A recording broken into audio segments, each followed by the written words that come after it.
Olá pessoal, tudo bem? Elias Jabur aqui. Estamos de volta com Meia-Noite de Pequim, uma nova temporada para tratarmos de assuntos do Brasil, do mundo, do socialismo, da China, enfim, tratar do que é importante, né? Eu confesso que eu fiquei pensando muito sobre o episódio de hoje. A ideia inicial seria fazer falar das perspectivas de 2026, né? Só que pode perder o que é fundamental, que é o que está acontecendo, entendeu?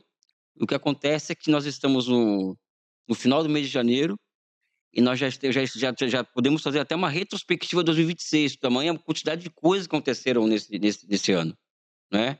E esse processo que é desencadeado com mais força esse ano, que envolve essa questão da Venezuela, do bloqueio naval à Venezuela, do bloqueio aéreo à Venezuela, do sequestro de Nicolás Maduro, a ameaça à Groenlândia agora, que pode levar ao fim da OTAN, se existe ou não uma política de áreas de influência com a nova doutrina Monroe, que o corolário Trump ela entrega, ou seja, existe uma série de discussões, o comportamento da China diante disso, o comportamento da Rússia diante disso, evidentemente o Brasil, né? O que nós vamos fazer diante dessa situação toda? Então, acho que vale a pena um episódio mais generalista, entre aspas, para tratar dessa questão do Trump, o mundo e o Brasil, para que a partir disso, nos próximos episódios, a gente troque mais uma ideia sobre questões muito mais específicas do que essa. Mas acho que é fundamental tratarmos disso aqui. Em primeiro lugar, eu quero deixar muito claro que eu não acredito, particularmente, nessa história de que o corolário Trump, ou seja, a nova doutrina de segurança nacional, que busca reeditar a doutrina Monroe, ela tenta consagrar um mundo regido a partir de áreas de influência, do que seria, em tese, um recuo dos Estados Unidos em relação ao que os americanos foram durante os anos 90 e os anos 2000. O que o documento deixa muito claro, não é? Eu acho que falta muito para a gente essa cultura de ler o que está na entrelinha de documentos oficiais, tá? É que é o seguinte, o pós-Guerra Fria, os Estados Unidos, eles, ao mesmo tempo em que eles fizeram compromisso com o mundo inteiro, né? Ou seja, tiveram compromisso com Iugoslávia, intervenção no Iraque, no Afeganistão, foram milhares de confusões mundo afora. Os americanos invadiram mais países pós-final da Guerra Fria do que entre 45 e o final da Guerra Fria. Vocês terem uma ideia do grau da gravidade da situação. Particularmente, eles perderam a capacidade de pensar em si mesmos. O corolário Trump é basicamente o seguinte: o nosso lugar no mundo vai depender, a partir de hoje, do como nós vamos cumprir as tarefas domésticas, sendo a principal delas o processo de reindustrialização dos Estados Unidos. E essa tarefa de reindustrialização dos Estados Unidos, ela vem junto com o quê? Eu acho que a vitória do Trump, ele consagra uma repactuação das forças políticas que saem no final da Guerra de Secessão dos Estados Unidos, né? Ao final da Guerra de Secessão, institui-se o Senado, que é o local onde os fazendeiros, os senhores de escravos iriam ter o lugar de acesso, o lugar de fala, né? Foi um arranjo político em que a escravidão teria fim, a escravidão seria abolida, mas não o privilégio dos senhores escravos. O que significou, por exemplo, um regime de apartheid que durou até os anos 60 do século passado. Então, o Trump, ele do ponto de vista interno e do ponto de vista mais geral, ele é expressão da repactuação do pacto de poder logo após a Guerra de Secessão dos Estados Unidos, ou da Guerra Civil Americana. Né? Então ele é isso. Então essa política anti-imigração, esse fascismo aberto declarado contra a população, o que não é americano, o que não é branco, o que não é anglo-saxão e protestante, o WASP, ou seja, essa política ela é uma reedição moderna do pacto de poder pós-Guerra de Secessão. Eu acho que é interessante essa analogia porque ela nos revela algo que é interessante, que é algo que o Dimitrov, que foi o líder da Terceira Internacional, pouca gente sabe disso, né? O Dimitrov, quando ele foi julgado por conta do incêndio do Reichstag, esse falso engano, em 1933, e o juiz fez uma pergunta para ele. Dimitrov, logo em seguida, seria o primeiro presidente da República Popular da Bulgária, e era chefe da Terceira Internacional. O que ele achava do nazismo? Ele falava que o nazismo era um fenômeno histórico, cíclico, né? E que, vejam bem, a nova vaga fascista viria do outro lado do Atlântico. Então, o Trump, sob o meu ponto de vista, ele é a consolidação dessa nova vaga fascista que vem do outro lado do Atlântico. Ele é parte de um processo histórico, como já disse em outro momento, né? E ele é a consolidação disso, né? Do fascismo aberto para dentro e um fascismo aberto para fora. Por que eu quero insistir nessa história das áreas de influência? Eu não concordo com isso, essa é uma explicação muito simplista da política norte-americana, mas o que se tenta colocar, né? Do meu ponto de vista, é a retomada em um outro patamar do que eu chamaria de uma ditadura militar global. Ou seja, o Trump ele tenta impor uma ditadura militar global em um outro nível, ou seja, o parlamento americano aprovou, está para aumentar um acréscimo de 600 bilhões de dólares nos gastos de defesa. Esse acréscimo nos gastos de defesa ele é inédito, sendo que é o último grande aumento dos gastos de defesa dos Estados Unidos aconteceu na Guerra da Coreia, no começo da década de 50. Isso não é para projetar poder aqui na América Latina ou na Groenlândia, isso é para projetar poder no mundo. Existe sim essa história, sob o meu ponto de vista, de que existe a tentativa de reeditar um fascismo 4.0 no mundo, né? Um fascismo 4.0 no mundo, dentro e fora dos Estados Unidos, quer dizer, e uma ditadura e a consolidação de uma ditadura militar global. E isso também tem relação com a necessidade dos Estados Unidos para a sua reindustrialização ter acesso quase que infinito a recursos naturais de terceiros países. Aí entra a Venezuela, aí entra o Brasil, aí entra a Groenlândia, né? E tudo mais, até porque na América Latina tem tudo que eles precisam. Aqui tem petróleo, tem ouro, tem terras raras, comida, ou seja, aqui tem tudo aqui na América Latina. Né? Além do mais, tentar deslocar países como o Brasil da tentativa, veja bem, da tentativa de se consolidar projetos nacionais autônomos. Por quê? Porque o Trump também acha que não pode surgir um Japão aqui no hemisfério sul do mundo, né? E principalmente no seu próprio quintal. Então, para o Brasil, fica muito clara essa questão. Nós não devemos ter um novo projeto nacional de desenvolvimento, segundo o Trump. Isso deve ser levado em consideração. Por quê? Porque o Trump ele representa, não é a grande finança americana, como os outros, como o Partido Democrata representa. Ele representa as Big Techs. E as Big Techs nos Estados Unidos e a grande finança americana, eles não se conversam, eles rivalizam. O capital financeiro americano e as Big Techs. Tanto é que o Trump, no desespero em reindustrializar o país, quer tabelar a taxa de juros dos Estados Unidos. Vocês imaginem se ele fizesse isso, a gente só pensasse em fazer isso no Brasil. Isso aqui é um recado para o sistema financeiro americano e para Wall Street, ou seja, até uma piada. Ele está querendo combater a financiarização de forma torta, mas é isso que ele está querendo combater nos Estados Unidos. E essas Big Techs, elas são braços do poder do império para dentro e para fora. Então não dá para ter a ilusão de que o Brasil é uma ilha e de que nós vamos passar ilesos em 2026. De que não vai ter uma interferência externa maciça por parte do Trump aqui no Brasil, tá? Isso é uma ilusão que nós não devemos alimentar de forma alguma. Ainda mais no momento que o Trump tenta, em uma jogada internacional, montar um Conselho da Paz para Gaza, o que chega a ser um absurdo. Vocês imaginam se o Hitler, pessoal, ele montasse um Conselho de Paz para os territórios ocupados por ele na Segunda Guerra Mundial. A Polônia, os Sudetos, a França. É a mesma coisa hoje, o que ele quer fazer com Gaza.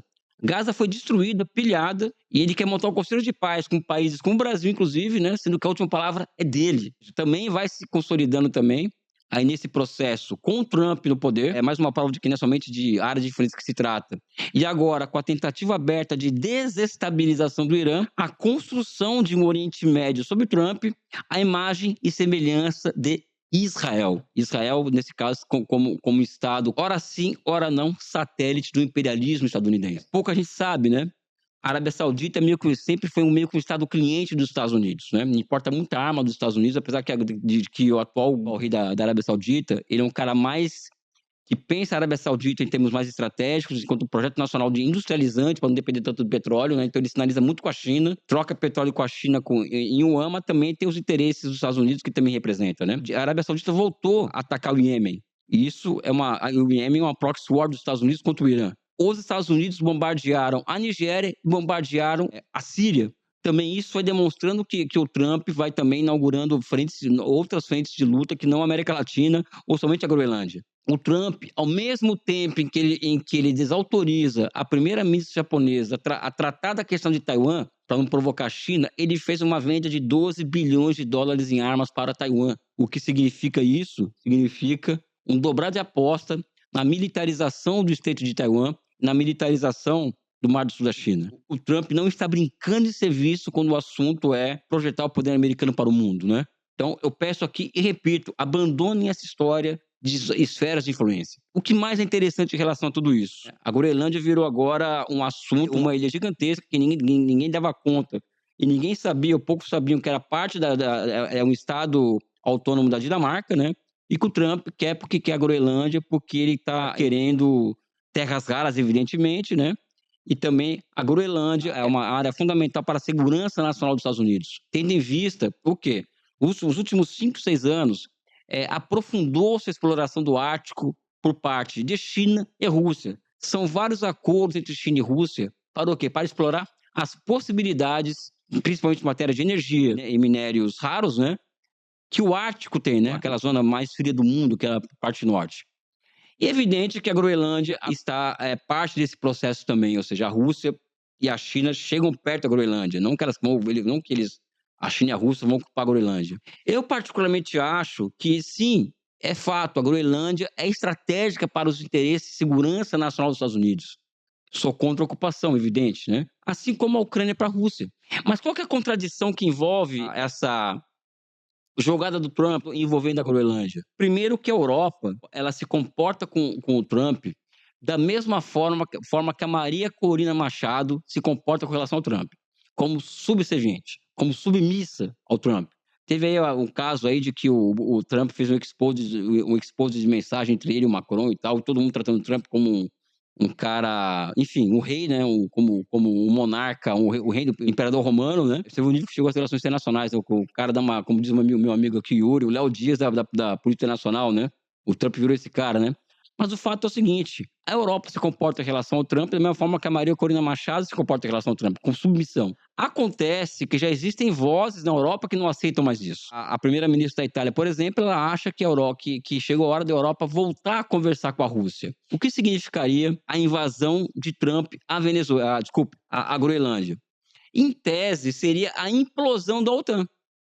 E com a implosão da OTAN, resta para a Europa duas saídas que não são contraditórias entre si. O seu rearmamento, ou seja, o seu ressurgimento de um keynesianismo militar na Europa que substitua o welfare state, e a necessidade existencial de voltar a conversar com a Federação Russa. Ou seja, o Trump está fazendo uma jogada super arriscada que pode levar ao fim da OTAN e a volta de conversas entre Europa e Rússia por uma questão existencial da Europa. Ou seja, a Europa vai ter que voltar a conversar com a Rússia e voltar a conversar com mais profundidade com a China, porque a Europa precisa muito de investimentos chineses, dado o processo de desindustrialização muito rápido que passou a Alemanha desde o começo da guerra da Ucrânia. Vale lembrar que a guerra da Ucrânia é uma proxy war dos Estados Unidos, da OTAN, contra a Rússia, mas não somente contra a Rússia, mas contra a indústria alemã. Ao impedir o acesso de gás russo para a Europa, que foi uma exigência de Biden,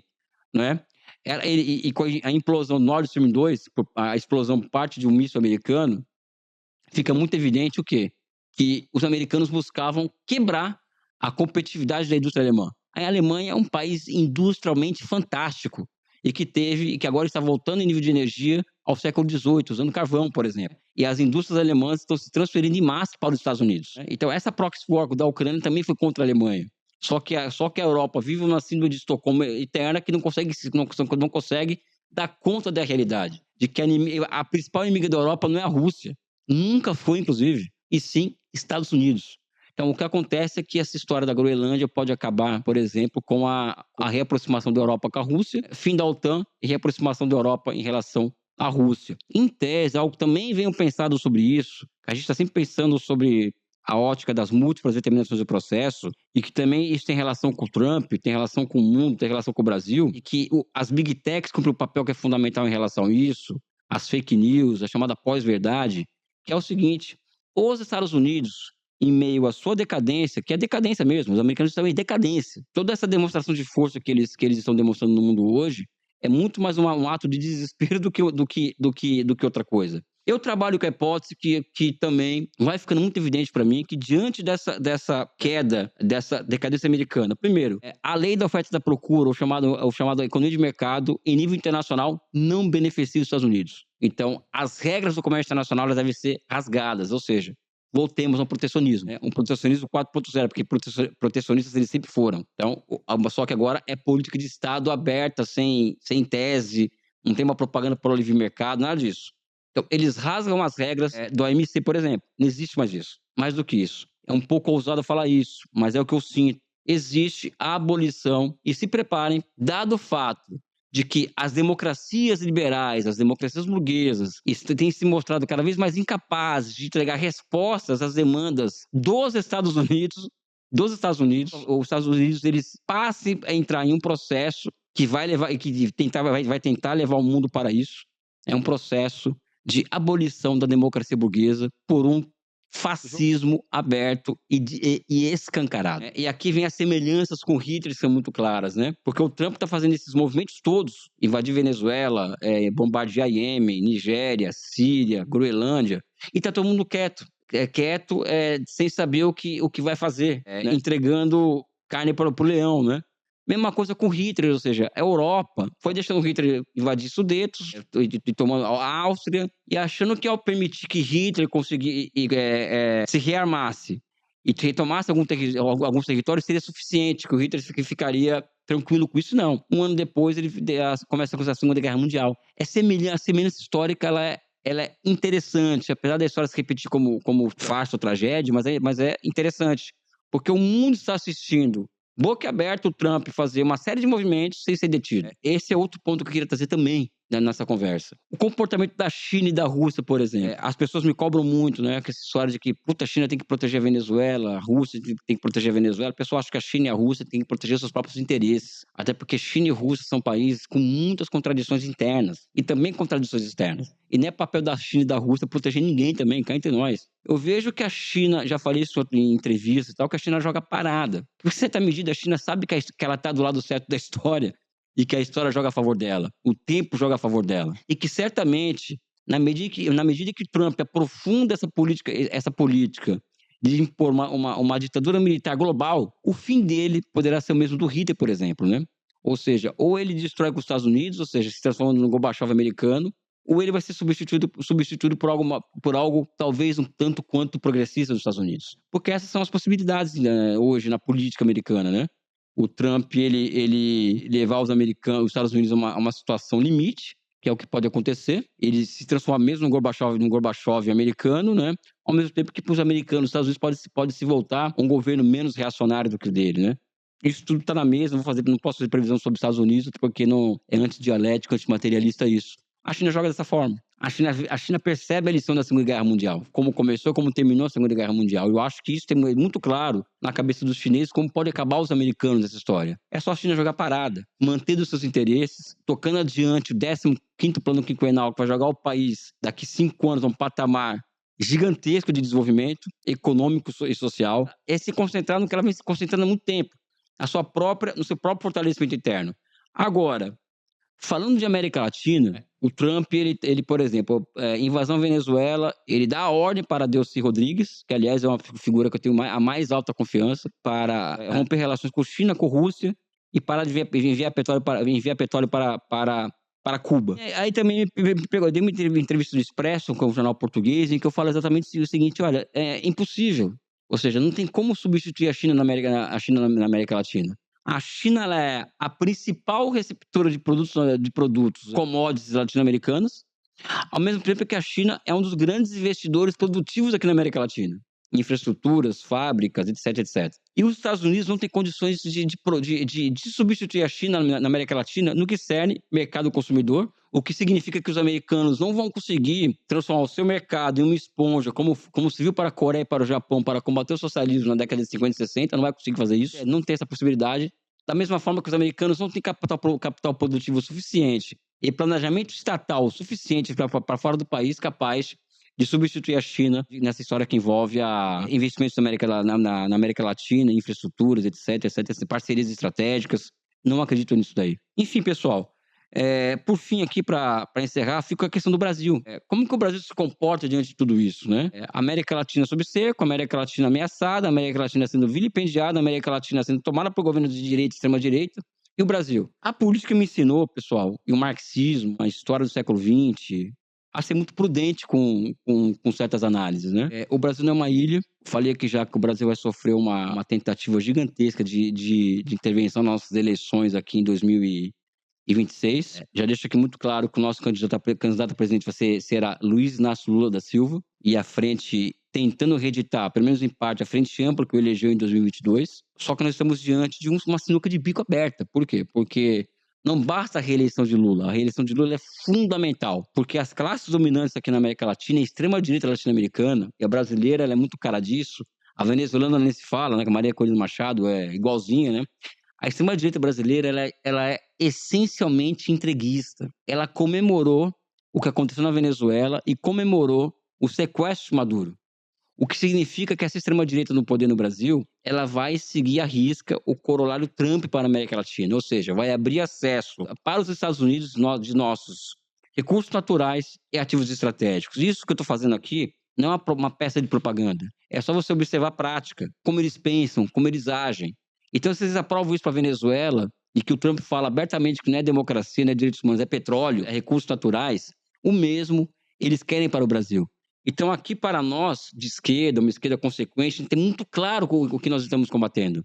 Nós vamos combater uma extrema-direita que não é um fim em si mesmo, que não é somente uma questão que envolve pauta de comportamento, outras questões que envolvem as pautas civilizatórias, que é como que eu chamo as chamadas pautas identitárias, é pauta civilizatória, vai muito além de uma questão de indivíduo, ou seja, a questão racial, a questão de gênero, a questão LGBTQIA+, é uma pauta civilizatória e deve ser parte fundamental de um projeto nacional de desenvolvimento, a inclusão dessas pautas, eu quero deixar isso muito claro, mas não se trata disso quando se fala em extrema-direita no Brasil. Somente o enfrentamento, a forma como eles tratam essa questão. A extrema-direita brasileira, ela é porta-voz de um projeto neocolonial para o Brasil. E a esquerda brasileira, ela também se coloca numa sinuca de bico, também no seu limite estratégico, de ser a defensora dos interesses nacionais. Ou seja, é virar a chave, como já está acontecendo em certa medida a partir das ações do presidente Lula, é mudar a chave de uma esquerda com um progressismo vazio, entre nós, um progressismo meio vazio,